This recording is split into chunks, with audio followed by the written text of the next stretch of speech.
Hi friends, welcome to try and tasty food. ഇന്ന് ഞാൻ വന്നിരിക്കുന്നത് വളരെ രുചികരമായിട്ട് നമുക്ക് പെട്ടെന്ന് തന്നെ തയ്യാറാക്കിയെടുക്കാൻ പറ്റിയിട്ടുള്ളൊരു ചമ്മന്തിയുടെ റെസിപ്പി ആയിട്ടാണ് കേട്ടോ. ഈ ചമ്മന്തി തയ്യാറാക്കിയെടുക്കാൻ വേണ്ടിയിട്ട് ഞാൻ സ്റ്റൗവിൽ ഒരു ചീനച്ചട്ടി ഒന്ന് വെച്ച് കൊടുത്തിട്ട് ഒരു 3 ടേബിൾ സ്പൂൺ അളവിൽ വെളിച്ചെണ്ണ ഒഴിച്ച് കൊടുത്തിട്ടുണ്ട്. ഇതിൽ കുറച്ച് എണ്ണ കൂടുതൽ വേണം കേട്ടോ, എങ്കിലാണ് ചമ്മന്തിക്കൊരു ടേസ്റ്റ് ഉണ്ടാവുക.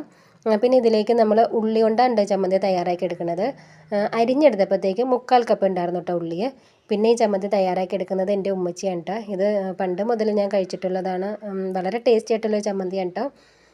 അപ്പോൾ ഇത് തയ്യാറാക്കി എടുക്കുന്നതിന് വേണ്ടിയിട്ട് നമുക്ക് ഈ ഉള്ളി എണ്ണയിൽ കിടന്നിട്ടില്ലേ, ഈ ഉള്ളിയുടെ കളറൊക്കെ ഒന്ന് മാറി വരണം, ഒരു ഗോൾഡൻ കളറായിട്ട് വരണം കേട്ടോ. ഒരുപാട് അങ്ങോട്ട് കളർ മാറണ്ട, എങ്കിലും ചെറിയൊരു ഗോൾഡൻ കളറായി വരണം കേട്ടോ ഈ ഉള്ളി. അതുവരെ നമുക്കിതിലിട്ടിട്ടൊന്ന് വഴറ്റിയെടുക്കാം.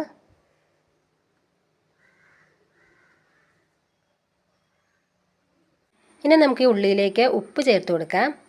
1 ടീസ്പൂൺ അളവിലാണ് കേട്ടോ ഉപ്പ് ചേർത്ത് കൊടുത്തിരിക്കുന്നത്. ഉപ്പ് ഒരല്പം മുന്നിട്ട് നിൽക്കണം, എങ്കിലാണ് നമ്മുടെ ചമ്മന്തിക്കൊരു പ്രത്യേക ടേസ്റ്റ് ഉണ്ടാവുക. ഉപ്പ് കുറവാണെന്നുണ്ടെങ്കിൽ ചമ്മന്തി കഴിക്കാനൊരു ടേസ്റ്റ് ഉണ്ടാവില്ല. അപ്പോൾ കുറച്ച് ഉപ്പ് കൂടുതൽ ഇട്ട് കൊടുക്കുക. ഇനിയിപ്പോൾ ഉപ്പും കൂടി ചേർത്ത് കൊടുത്തിട്ട് നല്ലതുപോലെ ഇതൊന്ന് മിക്സ് ചെയ്തെടുക്കുക. ഇനി പെട്ടെന്ന് തന്നെ ഇതിൻ്റെ കളറൊക്കെ അങ്ങ് മാറിക്കോളൂ കേട്ടോ. ഉള്ളിയുടെ കളറൊക്കെ അങ്ങ് മാറി വന്നിട്ടുണ്ട്. ഇതേപോലെ നമ്മൾ മിക്സ് ചെയ്ത് കൊടുക്കുമ്പോഴത്തേക്കും ഈ കയ്യിൽ ഉപയോഗിച്ചിട്ടില്ലേ, ഇതൊന്ന് ഉടച്ച് വേണം കേട്ടോ ഇതൊന്ന് മിക്സ് ചെയ്തെടുക്കാൻ. ഇപ്പോൾ എല്ലാം നല്ലതുപോലെ നമുക്ക് മിക്സായി ഒരു ഗോൾഡൻ കളറായി വന്നിട്ടുണ്ട്. ഇനി ഇതിലേക്ക് നമുക്ക് മുളക് പൊടി ചേർത്ത് കൊടുക്കാം. ഇതിപ്പോൾ രണ്ടായിട്ടൊന്ന് മുളക് പൊടി ഇട്ട് കൊടുത്തതേ ഉള്ളൂ. 1 ടേബിൾ സ്പൂൺ അളവിലാണ് മുളക് പൊടി ഉണ്ടാവുള്ളൂ. ഇനി നമുക്ക് ആവശ്യമായിട്ടുള്ള അളവിൽ വാളംപുളി ചേർത്ത് കൊടുക്കാം. വാളംപുളിയുടെ അളവൊക്കെ നമ്മുടെ ഓരോരുത്തരുടെ ഇഷ്ടം അനുസരിച്ച് ചേർത്ത് കൊടുക്കാം കേട്ടോ. ഇപ്പോൾ ചേർത്ത് കൊടുത്തിരിക്കുന്നത് കഞ്ഞിവെള്ളം കേട്ടോ. ഒരു 2 ടേബിൾ സ്പൂൺ അളവിൽ കഞ്ഞിവെള്ളം ഉണ്ടാകും. അതും കൂടി ചേർത്ത് കൊടുത്തിട്ട് നമുക്ക് നല്ലതുപോലെ ഇതൊന്ന് മിക്സ് ചെയ്തെടുക്കാം. പിന്നെ നമ്മൾ ഇതേപോലെ മിക്സാക്കി കൊടുത്തിട്ട് നമ്മൾ ചേർത്ത് കൊടുത്തിരിക്കുന്ന ഈ പുളിവെള്ളവും കഞ്ഞിവെള്ളവും ഒക്കെ ഇല്ലേ, അതൊന്ന് വറ്റിയിട്ട് ഇതൊന്ന് കുറുകി കിട്ടണം കേട്ടോ. അതാണ് കേട്ടോ ഇതിൻ്റെ പരുവം. അപ്പോൾ എൻ്റെ വീഡിയോ നിങ്ങൾക്ക് ഇഷ്ടപ്പെട്ടിട്ടുണ്ടെങ്കിൽ ട്രൈ ആൻഡ് ടേസ്റ്റി ഫുഡ് എന്ന ചാനൽ ഒന്ന് സബ്സ്ക്രൈബ് ചെയ്തിട്ടൊന്ന് സപ്പോർട്ടും കൂടി ചെയ്യണേ.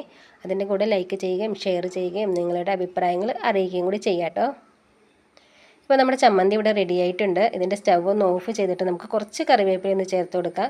കറിവേപ്പില ഒന്ന് മുറിച്ചിട്ടൊന്ന് നിരടിയിട്ട് ഇട്ട് കൊടുത്താൽ മതി കേട്ടോ. അപ്പോൾ പ്രത്യേക ഒരു ടേസ്റ്റും ഒരു മണമൊക്കെ ഉണ്ടാവും. അപ്പോൾ ഇന്നത്തെ വീഡിയോ ഇത്രേ ഉള്ളൂ കേട്ടോ ഫ്രണ്ട്സ്. ഇനിയിപ്പോൾ നമുക്ക് വ്യത്യസ്ത രുചികരവുമായിട്ടുള്ള പുതിയൊരു വീഡിയോയിൽ കാണാം. അതുവരെ എല്ലാവർക്കും നന്ദി, നമസ്കാരം.